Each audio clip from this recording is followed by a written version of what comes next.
Hai semuanya, gimana kabar kalian? Semoga selalu dalam keadaan baik. Jadi welcome back teman-teman di segmen analisa pagi. Seperti biasa, di video kali ini kita akan update untuk news dan juga pergerakan dari market, khususnya market Bitcoin. Guys, kita ada di hari Senin tanggal 10 Juli. Mari kita lihat ada news apa aja hari ini. Jadi kalau kita lihat dari kalender ekonomi, hari ini ada beberapa news penting. Yang pertama ada CPI dari China, kemudian PPI dari China. Dari dua data ini merupakan data inflasi yang mana akan berdampak sama yang namanya ya outlook kita terhadap ekonomi di kawasan Asia. Kita tahu cryptocurrency bakalan pindah kan akan terdiversifikasi lah istilahnya, pindah ke beberapa benua, entah itu ke Eropa, entah itu juga ada yang ke Asia, ke Timur Tengah sama ke Asia. Nah, lalu sekarang kita penting banget untuk melihat data-data seperti inflasi di China seperti apa. Nah, kalau kita lihat memang inflasi di sana udah turun. Bahkan bank sentralnya di pertemuan kemarin, di bulan yang lalu ya, itu sudah sempat menurunkan suku bunga juga. Begitu juga dengan kondisi ekonomi di Asia di beberapa negara seperti Indonesia baik-baik aja. Kemudian di Jepang bahkan deflasi, guys. Nah, sekarang ya kita akan lihat datanya dari China seperti apa. Terus juga hari ini akan ada speech beberapa member FOMC. Ada Delhi, ada Bestik, ada Bostik, ada Mester. Kita akan lihat apakah ini akan berdampak volatile terhadap pergerakan dari market Bitcoin. Jadi lebih kayak hati-hati aja sih buat yang trading jangka pendek. Oke, kita akan lihat dari berita yang lain, teman-teman. Ini kita ambil dari Cointelegraph ya. Ripple atau XRP ya, tokennya XRP itu saat ini mencoba untuk merevolusioner untuk real estate industry, teman-teman, dibuat menjadi tokenisasi. Wow, ini adalah berita yang sangat-sangat bagus daripada Ripple Lab ya. Jadi ya sekarang aset kripto itu tidak cuma bisa digunakan sebagai yang namanya alat transaksi, tapi blockchain itu sangat bisa untuk menyimpan banyak data informasi. Salah satunya adalah data tentang kepemilikan aset ya, teman-teman. Dan ketika data itu sudah tercantum di yang namanya blockchain, itu tidak akan bisa dihapuskan. Bahkan ya siapapun yang sudah melakukan perubahan dan lain sebagainya itu bakalan terekam dan bisa dilihat oleh banyak mata. Artinya adalah blockchain ini sangat membantu untuk mencegah yang namanya penipuan. Apalagi kalau real estate ya, itu kan kayak perumahan, properti, teman-teman. Kalau misalkan zaman sekarang kan surat tanah aja bisa dipalsukan. Tapi kalau dia menggunakan tokenisasi nih, tercatat di dalam buku besar yang namanya blockchain, itu nggak akan bisa dimodifikasi sama orang-orang. Jadi ketahuan nih, misalkan ada pencurian, pemalsuan identitas terhadap kepemilikan real estate itu bakal ketahuan semua. Dan ini menurut saya merupakan revolusi yang sangat bagus dari blockchain, dari teknologi blockchain ya teman-teman. Ripple udah mengawalinya, semoga ke depan masih akan banyak proyek-proyek baru yang akan menarik untuk kita lihat. Terus dari satu kandidat, Robert F. Kennedy Jr. ini invest ternyata sebesar 250.000 ya 250.000 US dollar dalam bentuk Bitcoin setelah Miami Conference.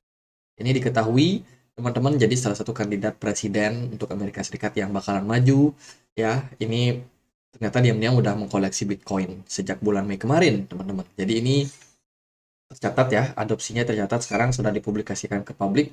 Dia beberapa kali melakukan DCA dan ya menarik, sekarang kepemilikannya sudah sebanyak 250.000 guys. Salah satu kandidat presiden mendukung Bitcoin. Buktinya dia beli. Jadi ini merupakan sebuah berita masa depan cerah untuk Bitcoin. Semoga saja seperti itu. Kemudian ada berita dari multi-chain ya yang mengalami serangan, guys. Jadi multi-chain ini adalah salah satu jaringan blockchain juga yang mana disebutkan dia mengalami hacking ya. Mengalami hacking banyak aset yang akhirnya berpindah.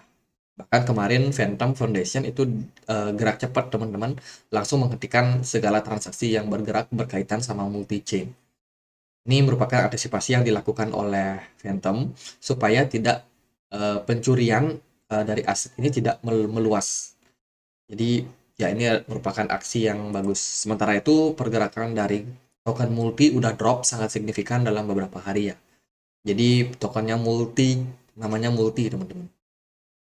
Itu dan ya semua informasi ini sih sudah aku post juga di komunitas Telegram. Jadi buat teman-teman yang mau dapat informasi update soal pergerakan dari Bitcoin atau news-news yang ada dari market, itu silakan untuk join di komunitas kami di Telegram. Kita punya komunitas di Telegram ya teman-teman. Untuk linknya bisa temukan di kolom deskripsi. Jadi itu beberapa data. Kemudian satu lagi, ini ada berita soal Wheels yang melakukan akumulasi sebanyak 71 Bitcoin. Sudah dibeli teman-teman dalam akumulasi fase yang dilakukan beberapa waktu terakhir, bahkan ketika pergerakan Bitcoin berada di 30 ribuan ini. Jadi Wheels terus melakukan akumulasi sejak harga Bitcoin itu berapa nih, kurang lebih di sini ya. Di sini nggak terlalu clear ya. Kita udah post juga sih di sini. Kita akan coba untuk zoom out. Nah, dari harga sini teman-teman, kisaran oh ini bukan harga nih. Jadi akumulasinya itu terus dilakukan ya teman-teman. Dari sebelumnya kepemilikannya sampai di 12,5 million itu naik ke 13,02 million. Jadi ya akumulasi masih terus dilakukan oleh Wheels. Sementara beberapa berita menyebutkan bahwa udang atau shrimp itu juga melakukan akumulasi. Jadi sama-sama melakukan akumulasi. Ya menarik untuk lihat kemana arah Bitcoin ke depannya. Jadi itu sih dari news ya hari Minggu kemarin, nggak terlalu banyak news lah teman-teman. Jadi kita akan lihat gimana pergerakan dari Bitcoin hari ini. Market akan segera buka. Posisi terakhir indeks dolar mengalami penurunan. Ini bisa menjadi sentimen positif untuk market kalau indeks dolar kembali melanjutkan penurunan seperti halnya kemarin setelah melihat data-data dari dari makroekonomi ya teman-teman. Sekarang kita melihat posisi dari indeks dolar udah drop lagi. Kita sebelumnya expect dia akan menguat, tapi ternyata oke, dia udah turun teman-teman. Jadi tinggal aset-aset yang lain aja yang akan mengambil posisi seperti apa. Dari pergerakan gold ini berusaha buat reversal, teman-teman. Kemudian dari S&P 500 ini berusaha untuk koreksi. Ini ada potensi buat dia bikin double top ya. Jadi hati-hati aja, divergen udah muncul. Kemudian dari Bitcoin sendiri ada kecenderungan masih sideways. Jadi Bitcoin ini paling krusial sih menurut saya pergerakannya. Dia cuma sideways, flat, tidak memberikan indikasi apapun. Apakah dia bakal naik atau turun, itu benar-benar sangat ambigu. Sementara hari ini kita akan dapat closing time frame weekly. Kalau kita lihat so far dari pergerakan time frame weekly di minggu ini, ya bagus lah teman-teman. Pergerakan Bitcoin nggak terlalu gimana-gimana. Memang kita udah lihat indikasinya Bitcoin bakalan ambigu dari seminggu lalu ya. Kita udah bahas. Kemarin cuma bikin doji candle dan sekarang ya sedikit seperti spinning top yang agak cenderung turun atau bearish. Sementara dari pergerakan smart money udah mulai muncul 3 bar dalam 3 minggu terakhir, which is ini sebenarnya sinyal yang sangat positif untuk market. Semoga aja level 31.000 ini at the end bakalan berhasil di break teman-teman, karena kita hanya menunggu konfirmasi tersebut untuk melihat pergerakan Bitcoin yang lebih bullish daripada hari ini. Tapi masalahnya untuk ke sana ternyata nggak terlalu gampang ya, ada banyak struggling, ada banyak penghambat lah yang menyebabkan Bitcoin masih belum juga move dari areanya sekarang. Sementara dari pergerakan daily time frame, pergerakan Bitcoin juga cenderung masih bergerak dalam sebuah channel sideways teman-teman. Sementara untuk supportnya itu ada di kisaran 29.900, kemudian resistance-nya ada di kisaran 31.000. Kalau kita lihat dari volume perdagangan naik turun. Yang pasti weekend kemarin itu sangat-sangat kecil volumenya, sementara smart money masih cukup oke di market. Dari pergerakan RSI menunjukkan penurunan. Ini mengindikasikan korektif, pergerakan Bitcoin cenderung korektif dalam beberapa waktu.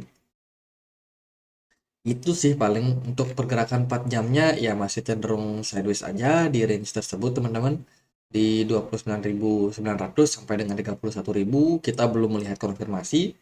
Kalau Bitcoin drop dari 29.900 maka arah berikutnya bisa ke 29.000 atau yang lebih rendah itu bisa sampai ke 28 ribuan. Sementara kalau dia breakout dari level 31.000 maka next target kita mungkin akan melihat pergerakan Bitcoin yang agak impulsif ya ketika dia berhasil naik misalkan ke 32.000, itu peluangnya bakalan naik lumayan sampai ke 34 teman-teman. Jadi yang udah punya ya tahan aja menurut saya. Kalau yang belum punya jangan FOMO juga teman-teman, ini masih ada waktu sepertinya ya, karena kalau kita lihat dari time frame 4 jam smart money-nya itu terus mengalami penurunan. Jadi peluang untuk koreksi saya masih melihat itu. Cuman ya untuk kepastiannya seperti apa ya lihat market aja sih teman-teman. Kita nggak bisa terlalu mempredik ini bakalan akurat atau tidak. Ya gitu aja, semoga videonya bisa bermanfaat dan kalau ada pertanyaan lain, ada konten lain buat dibahas, silahkan langsung tulis di kolom komentar. Sekian aja guys, akhir kata saya Andre, makasih.